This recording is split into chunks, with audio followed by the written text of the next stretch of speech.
Monsieur le secrétaire perpétuel, mesdames et messieurs, je vais m'adresser aux sous-titres des titres de cette conférence, c'est-à-dire me concentrer sur le concept d'amnistie et ce qu'il signifie.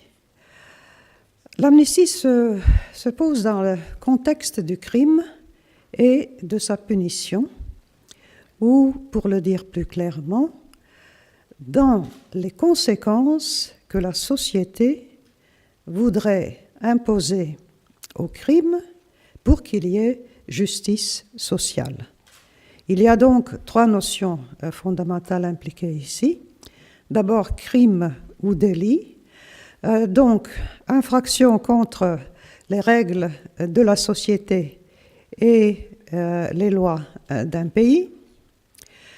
Deuxièmement, les conséquences. Et ces conséquences ont été envisagées de diverses manières et je vais me concentrer sur les façons dont cela a été fait historiquement et dont ça se fait couramment et surtout dans mon expérience personnelle en vous donnant parfois des exemples concrets des dilemmes que pose cette question de la justice sociale dans des cas où on pourrait dire le tissu de la cohabitation sociale a été déchiré par le crime étant aussi en quelque sorte une fissure, une faille dans l'édifice qu'est la démocratie et la paix et la stabilité d'un pays, c'est donc quelque chose de sérieux. On a des codes pénaux pour y remédier. Et différents pays et différentes époques et différentes philosophies, naturellement, ont approché la chose de façon différente. Il me semble que la façon la plus ancienne de concevoir les conséquences du crime, c'est de songer à la rétribution. Songer à l'Ancien Testament et au principe d'un œil pour un œil, une dent pour une dent. Le principe est très simple. L'équilibre social ayant été détruit par le crime, on tente de le rétablir en répétant le crime qui a été commis sur le perpétuateur. Or, l'idée, c'est que deux mots mis ensemble, comme en algèbre, 2 moins font 1 plus, vont rétablir cet équilibre. On peut questionner, et moi personnellement je le questionne de façon très sérieuse, le bien fondé d'un tel raisonnement. Quelqu'un fait du mal à quelqu'un d'autre. Pour rétablir l'équilibre et la justice sociale, on va faire du mal à celui qui a perpétué le mal. Mais ce faisant, on commence une chaîne de rétribution qui peut mener très loin. Songez aux vendetta corse italiennes albanaises où, pour chaque meurtre commis contre un certain clan ou un certain groupement social, il faut absolument qu'il y ait un autre meurtre de compensation. Roméo et Juliette, les Montagu et les Capulet en sont évidemment un exemple bien connu dans la littérature. Et ce qui advient au lieu d'un rétablissement de l'équilibre, plus souvent que non, on a une chaîne causale de rétribution consécutive ou au mieux 2 maux au lieu d'un qui ont été commis dans la société. À l'encontre de cela, vous avez la philosophie que Shakespeare présente dans sa tragédie du roi Lear, qui, ayant tout perdu et ayant été l'objet de torts extrêmement sérieux, à la fin pardonne et à un autre niveau, il y a un écrivain letton, Karl Skalbe, qui a écrit un conte de fées très célèbre qui s'appelle Le Petit Chat, le moulin du Petit Chat, où le petit chat sert un peu pour les enfants, l'équivalent du roi Lear. Et quand à la fin le roi veut restituer et corriger tout le mal qui lui a été fait dans sa vie, le petit chat répond « Mon roi, je préfère ne pas, que vous n'imposiez pas de punition à ceux qui m'ont fait du tort, parce que je préférerais qu'il y ait plus de bien de fait dans le monde que de faire plus de mal. » Et je pense le concept de rétribution a ceci, donc de grave, qui affaiblit le raisonnement, c'est qu'on augmente le mal plutôt que de le diminuer. Mais par contre, évidemment, dans toutes les sociétés, on considère qu'un crime ne doit pas rester sans conséquences, sans quelque punition. Quels sont donc les concepts que l'on invoque là? Et il y a le concept de rétribution et de compensation. Et en Islande, par exemple, depuis 1000 ans, quand le Storting se rencontrait une fois par an dans la grande plaine où ils ont ce premier parlement au monde, eh bien, l'une des choses que faisaient les juges de l'Islande, c'était de calculer la valeur du mal commis par ceux qui avaient perpétué des crimes. Et il y avait comme une échelle des valeurs, que si quelqu'un perd un œil, il ne s'agit pas de crever l'œil de quelqu'un d'autre, mais de faire une restitution, un certain prix, 3 moutons, 4 moutons, qui sait, on coupe un bras, ça vous coûte plus cher, on tue un homme, ça vous coûte plus cher encore, et évidemment, dans certains cas, il y a peut-être une peine de mort ou un emprisonnement. Ce concept de restitution, en fait, a beaucoup en sa faveur, mais curieusement, si vous regardez les systèmes judiciaires des pays démocrates en ce moment, il est curieusement peu présent dans la législature de la plupart des pays. Ce que l'on trouve par exemple aux États-Unis, c'est qu'il y a des compagnies d'assurance privées qui donc reçoivent des cotisations des membres qui les rejoignent et qui, dans le cas d'un crime commis, ou aux États-Unis c'est même pire, si un voleur vient vous voler et se casse la jambe en faisant une infraction dans votre appartement, il peut vous poursuivre en justice pour vous demander compensation pour avoir cassé sa jambe. Alors, il faut donc avoir des assurances et parfois, il peut s'agir de compensations extrêmement élevées parce que c'est un système de jury. Les jurys sont parfois fantasques. Et donc, il y a une manière monétaire de tenter d'égaliser, si vous voulez, le mal social qui a été fait par des compensations monétaires. Et ce qui est curieux, c'est que cela vaut aussi bien pour les victimes que pour ceux qui perpétuent un crime. C'est un peu paradoxal. C'est lié bien sûr à l'idée du propriétaire comme responsable des conséquences de ce qui se passe sur sa propriété. Ça, c'est une autre histoire. Enfin, il y a un concept aussi qui est très peu abordé, et c'est celui de ce qu'on appelle en letton la réhabilitation. Et c'est un concept que j'entends peu en Europe, et certainement je l'ai peu entendu durant mes longues années de vie au Canada, c'est-à-dire dans le continent nord-américain. Nous avons été confrontés par la nécessité d'une telle démarche en 1991, quand le pays a retrouvé son indépendance et que les gens ont eu accès aux dossiers de toute leur parenté et leurs dossiers personnels aussi, détenus autant par la police secrète que dans le cas de condamnations judiciaires, notamment de ceux qui avaient été déportés dans les déportations de masse qui ont duré entre 1940 et jusqu'en 1949, où plusieurs centaines de milliers de personnes dans les pays baltes ont été déportées en Sibérie pour des raisons en quelque sorte, de condamnation collective. Par exemple, le 24 mars 1949, on a déporté en Lettonie, je pense que entre 35 et 39 000 personnes parce qu'ils étaient des koulaks.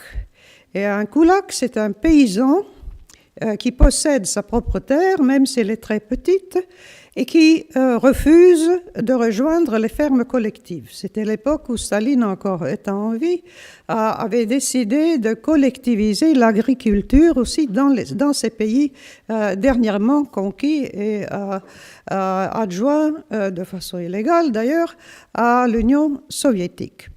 Alors, ces gens-là, certains d'entre eux étaient encore en vie, dans d'autres cas, c'était leurs parents, leurs enfants, petits-enfants, neveux, qui, en ayant regardé ces dossiers, ont vu que ces personnes étaient accusées de certains crimes selon certains points du code criminel soviétique, qui, évidemment, donnait une marge très large à l'État pour traiter quelqu'un de traître, d'éléments contre-révolutionnaires ou de danger potentiel à la révolution.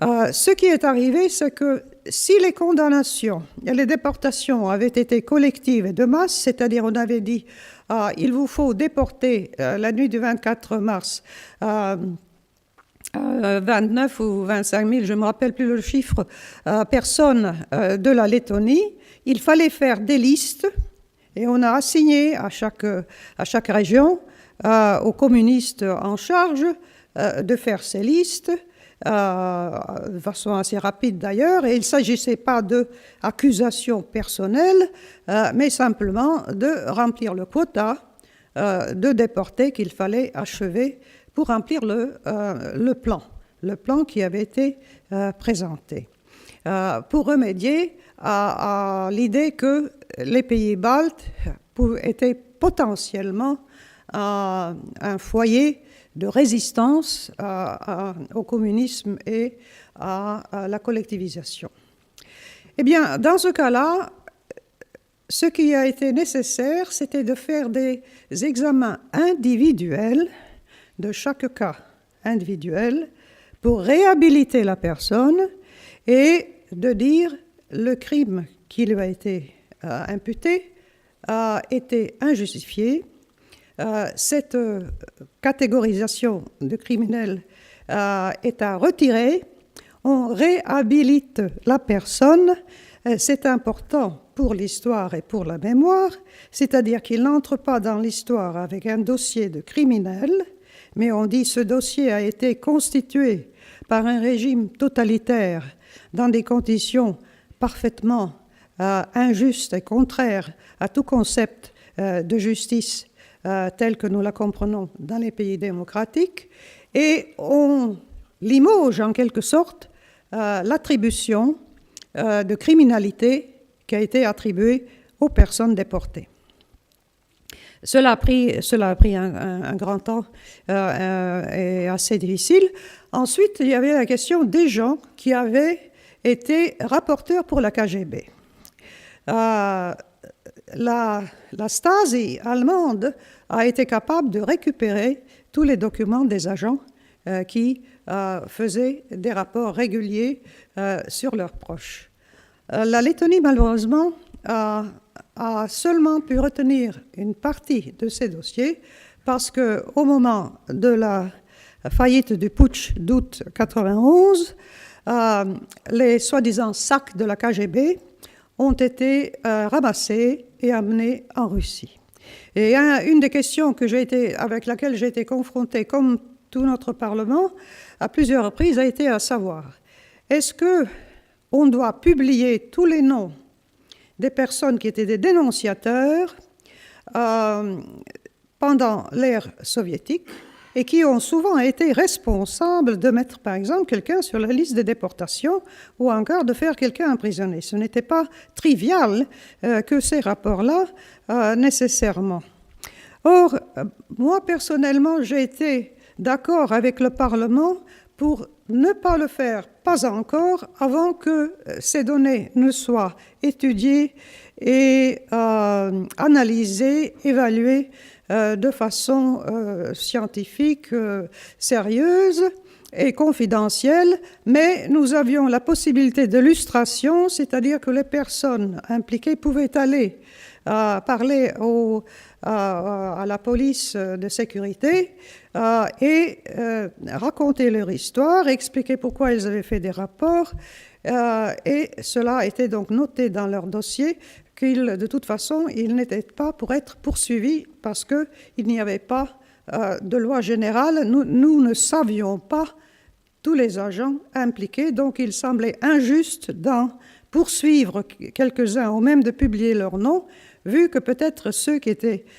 plus coupables encore nous étaient inconnus. Moi, personnellement, en ayant vu, par exemple, mon dossier à moi et mes contacts avec des scientifiques que nous avons pu établir après la mort de Staline, j'ai bien vu qui étaient les personnes qui avaient fait des rapports sur moi.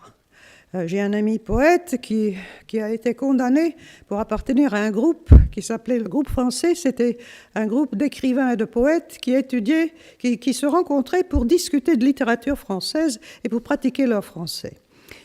Ils ont été déportés, ils ont eu des peines très sévères. Lui, il sait qui l'a dénoncé. Il n'a jamais voulu annoncer à personne qui cette personne était. Il a donc décidé d'oublier la chose et de dire qu'il n'y a rien à gagner en dévoilant son nom. Moi, personnellement, j'ai des doutes là-dessus, mais moi aussi, sachant qui avait fait des rapports sur moi, et c'est des gens qui ont fait carrière après, j'ai personnellement décidé de ne rien dire parce que je ne voyais pas, là encore, quel bien que cela ferait que de détruire leur carrière, puisque à part cette espèce de crime, c'était par exemple des scientifiques sérieux qui faisaient une contribution à la science, et j'hésitais un peu de les gêner. Troisième élément important, c'est que c'est la contribution des sujets lettons, soit aux excès donc, de l'ère de l'occupation soviétique. Il y a une seule personne qui a été condamnée, et c'est la personne, le maire de Riga à l'époque, qui était contre l'indépendance de la Lettonie. Il a purgé une certaine peine de prison, c'est tout. Personne d'autre n'a été poursuivi. Il y avait ceux qui avaient collaboré avec l'occupation allemande au moment de la Shoah. La plupart d'entre eux avaient été fusillés par les autorités soviétiques à la fin de la guerre. Mais personnellement, je suis allée voir Simon Wiesenthal à Vienne, un peu avant sa mort, pour discuter de cette question de culpabilité collective. Et je lui ai demandé, est-ce que vous avez, vous, un ressentiment, par exemple, envers le peuple letton, à cause du fait qu'il y a un certain nombre de personnes lettonnes qui ont aidé les Allemands à exécuter les horreurs de la Shoah. Et il m'a dit, non, j'aimerais insister là-dessus, moi je ne crois pas à la culpabilité collective, je crois en la punition du crime en tant que phénomène individuel, de responsabilité individuelle. Je poursuis et je recherche les criminels de guerre, et je lui ai rassuré que de ce point de vue-là, la Lettonie, depuis qu'elle a retrouvé son indépendance, a 3 lois sur ses statuts qui n'ont pas d'expiration, disons, pour les personnes concernées, c'est-à-dire les crimes de guerre, le génocide et les crimes contre l'humanité. Si quelqu'un est accusé et il se produit des évidences pour le poursuivre, il est certain que le pays le fera, peu importe le temps qui est passé depuis l'exécution de ces crimes. Mais ce que j'ai retrouvé en étant élue présidente, c'était le droit de amnistie que l'État a donné au président. Or, le président d'une république parlementaire comme la Lettonie n'est pas membre de l'exécutif. Il a des droits législatifs, mais pas exécutifs. Pourtant, le droit de pardon lui est donné, mais défini de façon très limitée, avec la possibilité donc de réduire la peine d'un criminel qui fait une demande d'amnistie au président. Je recevais régulièrement un grand nombre de ces demandes. Il y avait une équipe de juristes qui triait ces demandes et regardait s'il y avait eu peut-être des abus de justice ou des raisons pour ces personnes peut-être d'avoir recours à la Cour de Strasbourg ou que sais-je, mais surtout de voir s'il y avait des inconséquences dans le genre de peine attribuée pour le même crime. En entrant en fonction en 1999, j'ai été confrontée par une situation paradoxale qui me paraissait injuste, justement, en termes des conséquences du crime. C'est que, par exemple, pour un meurtre, les peines imposées variaient énormément. Exceptionnellement, c'était 5 ans de prison, souvent 6 ans de prison. Pour les récidivistes, 15 ans de prison, ou peut-être 20 ans de prison, mais de peine à vie très rarement. Et naturellement, la peine de mort a été abolie dès que nous avons retrouvé notre indépendance.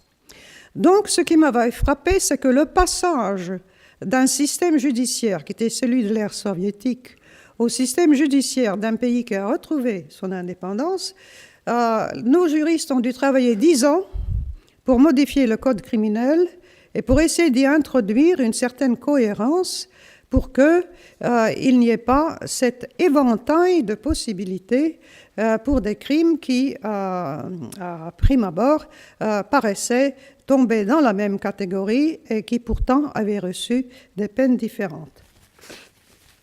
Un cas exceptionnel que j'aimerais mentionner et qui m'a fait beaucoup de peine, c'était le cas de quelqu'un accusé de meurtre et condamné, et pour qui un autre prisonnier, à un moment donné, avait avoué à son voisin de cellule que c'est lui qui avait commis le meurtre en question, qu'il s'était bien arrangé pour que les indices pointent dans la direction de cet autre homme, qui était parfaitement innocent, et il a expliqué même les détails. Il était tout fier de lui parce qu'il a dit « j'ai commis le crime parfait, j'ai commis un meurtre et c'est quelqu'un d'autre ». Lui, il purgeait une peine pour autre chose, naturellement, parce que ce n'était pas le seul crime qu'il avait commis dans sa vie. Il était donc en prison pour autre chose, mais ce crime-là, pour lequel l'innocent purgeait une peine pour le meurtre, eh bien, cet homme était innocent.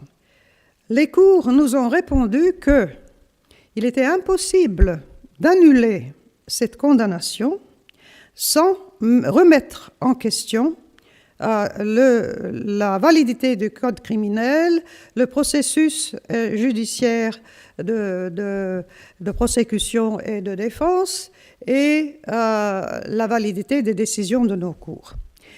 J'ai été vraiment peinée par cette situation. J'ai essayé de diverses manières de trouver une solution.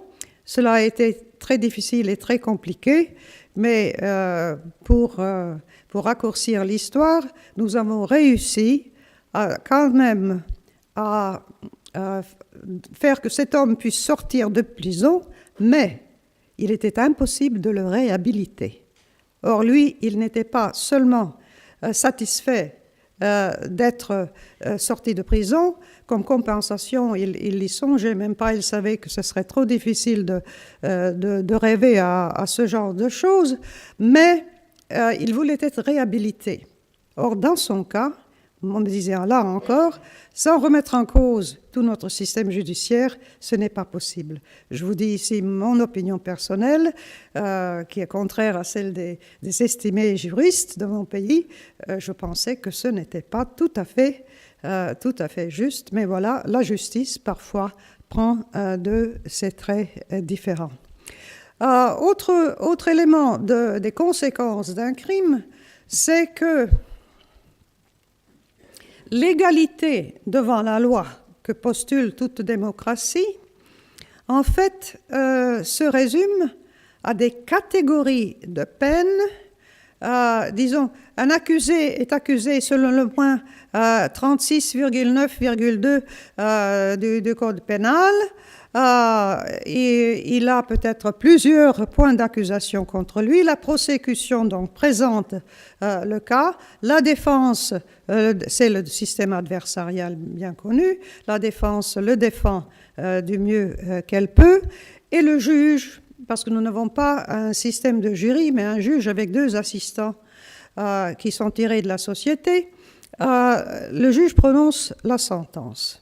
Et naturellement, il y a donc possibilité de 2 niveaux de reprendre le procès, mais si la Cour suprême maintient la peine, il n'y a plus que Strasbourg pour chercher remède, sinon c'est conclusif. Or, ce qui m'a frappé, c'était les incohérences dans le système judiciaire en termes des peines que je voyais, moi, dans les dossiers qu'on me présentait pour l'amnistie. C'est quelque chose dont j'ai parlé au chef de la Cour suprême en lui disant que les juristes eux-mêmes devraient prendre plus grand soin de suivre ce genre de phénomène, de garder des statistiques, d'évaluer l'évolution des peines imposées et de les comparer, et que ma chancellerie comme présidente n'avait pas les ressources humaines pour faire les études qui, à mes yeux, s'imposaient. Alors nous avons eu une entente avec le président de la Cour suprême à l'effet suivant. J'avais constaté que depuis que j'étais en fonction, en lisant les journaux, nous avions assez régulièrement des personnes accusées de vendre de la drogue. Or, le problème de la drogue est arrivé avec la chute du mur du rideau de fer. Hein. Ça, c'est une des choses qui a été la conséquence. Le rideau de fer maintenait la consommation de la drogue en la concentrant surtout sur l'alcool. L'ouverture au monde a introduit des drogues additionnelles dans ce cocktail, si vous voulez, disponible aux citoyens. Et il y avait donc régulièrement des arrestations. Mais, chose curieuse, quand j'ai demandé les statistiques à propos des peines qui avaient été imposées par les cours, j'ai été frappée par le fait que c'était des peines conditionnelles. Or, une peine conditionnelle, c'est l'équivalent d'une amnistie légale. C'est-à-dire, on dit, monsieur ou madame un tel reçoit 2 ans. 2 ans pour avoir vendu de la drogue, mais la peine est conditionnelle. Donc, si pendant les 2 années qui suivent, il ne commet pas d'autres crimes, ça y est, c'est fini, c'est tout ce qu'il y a, il n'y a pas de conséquences. Personnellement, ça me paraissait illogique et aberrant. J'ai donc demandé, et pourtant la justice est indépendante, ça fait un dit même, surtout dans les démocraties, on dit les politiciens surtout ne doivent pas ingérer et interférer avec la justice. Alors j'ai demandé au président de la Cour suprême, s'il vous plaît, si les juristes eux-mêmes, ils me rapportaient chaque année un rapport de la justice en Lettonie. Je lui ai dit, est-ce que vous pourriez peut-être assigner un petit groupe de juristes qui ferait les statistiques pour les 2 dernières années pour toute accusation et condamnation pour vente de drogue et regarder s'il y a eu des vraies peines de prison. Or, il est revenu après un certain temps en me disant « Nous avons fait les statistiques Oui, il y a toutes sortes de peines qui ont été imposées. Il n'y a pas une seule peine de prison pour vente de drogue. Ceci, naturellement, me paraissait aberrant. Ça demandait, il y a des causes que j'ai pu un peu découvrir un peu comment cela se passait et pourquoi, mais ce qui était important, c'était d'attirer l'attention du public sur la situation. Apparemment, la raison me disait, voyez-vous, les peines sont tellement élevées. Et ma foi, c'est une mère de 6 enfants qui n'a pas de revenus. Alors, elle a commencé à vendre de la drogue comme ça sur le côté, etc. Nous ne voulions pas la mettre en prison pour 5 ans parce que c'était ça la peine minimum. Donc, nous lui avons donné une peine conditionnelle. Et l'attention du public sur la chose a fait que éventuellement, on a quand même réussi à imposer des vraies peines, même si ce n'était pas de l'ordre de grandeur de ce que le code criminel prévoyait. Un autre exemple, c'est qu'en Égypte, j'ai eu occasion d'approcher les présidents, 3 présidents successifs, d'ailleurs, à propos d'un journaliste qui est double citoyen australien et letton, qui a été arrêté parce qu'il travaillait pour Al Jazeera et qui a été accusé de collaborer avec les frères musulmans. À cette occasion, j'ai demandé au président, j'ai invoqué donc la citation du Coran qui dit que la justice doit être tempérée de miséricorde. Même si dans son cas, effectivement, c'était une réhabilitation qu'on aurait voulu avoir, si au moins il y avait la miséricorde plutôt que 7 ans de prison, pour en fait n'avoir rien fait, ce serait déjà quelque chose.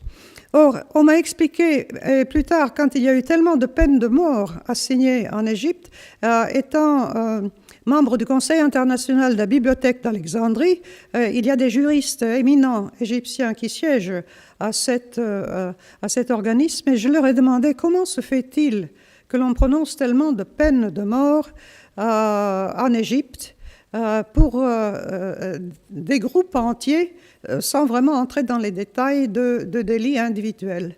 Il me disait, c'est que à la Cour supérieure, généralement, on va réduire la sentence. Donc, au premier niveau, et à la Cour de cassation encore, au premier niveau d'un procès, on donne la peine la plus sévère permise par le code pénal parce qu'ils vont refaire le procès à un autre niveau et on va réduire leur peine à ce moment-là. Là encore, et c'est pour donner de la marge pour l'autre cour pour qu'elle puisse réduire la peine. Je trouvais que là encore, en termes de raisonnement, la chose, à vrai dire, ne tenait pas debout nécessairement. Ça, c'est pour la punition. Mais il y a un autre aspect à la conséquence du crime qui est l'emprisonnement, et c'est protection du public contre la répétition du crime par une personne qui s'est déjà, en quelque sorte, inscrite comme n'ayant pas de respect pour la loi. Et pour quelqu'un comme un président qui a le droit d'amnistie, c'est une responsabilité très lourde que de réduire la peine de quelqu'un sans évaluer le danger potentiel que cette personne peut poser au public. Et j'ai noté que dans certaines condamnations ou certaines demandes d'amnistie, les gens insistaient beaucoup sur le fait de regretter leur crime. Alors, le regret, c'est un concept que, par exemple, l'Église et l'Inquisition demandaient aux hérétiques de regretter leurs erreurs et leur errance idéologique et d'admettre qu'ils avaient en quelque sorte vendu leur âme au diable, ce qui les plaçait évidemment dans une situation impossible parce qu'ils étaient voués au bûcher de toute façon. Il s'agissait de savoir combien de tortures qu'ils allaient subir avant s'ils daignaient d'avoir contribué et travaillé avec le diable et vendu leur âme, ou s'ils refusaient jusqu'à la fin en disant non, moi je n'ai rien fait, je faisais des tisanes parce que pour guérir les gens et les chevaux. Bon, dans ce cas-là, donc, la raison de réduire la peine est difficile à estimer parce que les juristes ne considèrent pas, dans mon expérience du moins, le danger potentiel que présente une personne au public. Il y a un code pénal qui dit telle peine, telle évidence. Si oui, le délit a été accompli, voilà l'étendue de la peine. Évidemment, souvent que c'est 5 ans ou plus de différence selon la bonne volonté du juge et les circonstances atténuantes ou autres. Personnellement, j'ai des doutes très sérieux sur le repentir comme étant un élément important dans l'amnistie, pour la raison que c'est tellement facile de prétendre de se repentir sans vraiment le ressentir. Nous n'avons pas de manière, il y aurait des façons, d'ailleurs les psychologues ont certaines façons dont on pourrait établir si l'aperçonnement, mais ce n'est pas la coutume de les employer en justice, et donc c'est un risque que l'on prend. Si quelqu'un me présente une demande d'amnistie en disant « voilà, je me suis saoulé avec mes copains, je me suis mis en colère contre l'un d'eux, je lui ai lancé 35 coups de couteau, mais je regrette beaucoup de l'avoir fait. Voulez-vous bien réduire ma peine ?» Eh bien, je me dis que c'est bien beau de regretter d'avoir tué son copain, mais s'il a si peu de contrôle sur ses émotions, voilà quelqu'un qui est une bombe ambulante une fois qu'on l'a rendu à la société, et que ce serait imprudent de ma part et une responsabilité que je n'étais pas prête à assumer, que de le remettre en liberté plutôt que les juges et le système de la justice avaient jugé. Enfin, 3 mots sur la réhabilitation, parce qu'à vrai dire, la punition et la rétribution ne font qu'ajouter encore du mal et de la souffrance là où il y en a eu pour commencer, mais il y a au moins ceci, c'est qu'un meurtrier qui est mis en prison, pendant la période qu'il est en prison, au moins, à moins de tuer quelqu'un dans sa cellule, ce qui arrive, il est quand même limité d'accès de tuer d'autres personnes. Donc on a limité son danger à la société. Mais en ce qui est de réhabilitation, et surtout pour les jeunes, là c'est une toute autre question, ça demanderait une autre conférence et une autre présentation sur la prison en tant que lieu, soit d'apprentissage de nouvelles techniques, d'être meilleur voleur, d'être meilleur contrebandier, d'être meilleur meurtrier, ou encore une réadaptation à la société, le regret de son crime et la transformation d'un psychopathe ou d'un sociopathe en quelqu'un avec une conscience, avec un sens du devoir, des obligations sociales et l'obédience à toutes les lois. Là, c'est une question psychologique, c'est une question pratique, c'est une question philosophique. Et je m'arrête là parce qu'elle nous mènerait trop loin. J'aimerais seulement ajouter que la réhabilitation et la restitution, à mes yeux, sont les éléments qui devraient être les plus importants.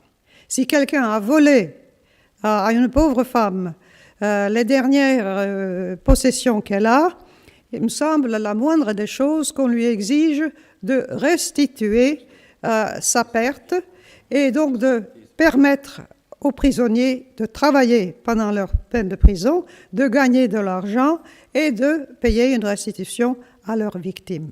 Dans le cas des meurtres, évidemment, c'est une question philosophique, mais les Islandais, comme je dis, et bien d'autres, d'ailleurs, pays, ont eu des solutions là-dessus, tout comme les assurances. Quand quelqu'un, par exemple, se trouve à tuer quelqu'un en auto.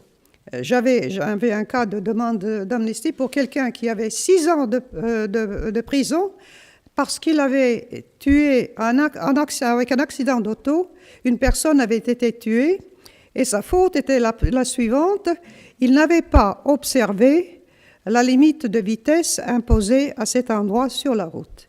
6 ans de prison me paraissait, dans ce cas-là, plutôt sévère pour essentiellement un accident, mais vu que les conséquences étaient sérieuses, la responsabilité, cette personne, effectivement, au Canada, par exemple, on est obligé de prendre des assurances. Si jamais vous écrasez quelqu'un, votre assurance va payer la compensation à la parenté de la victime, ce qui semble au moins une sorte de compensation. Pour ce qui est de la réhabilitation, comme je dis, c'est très compliqué et c'est une autre histoire. Et mesdames et messieurs, je vous remercie pour votre attention.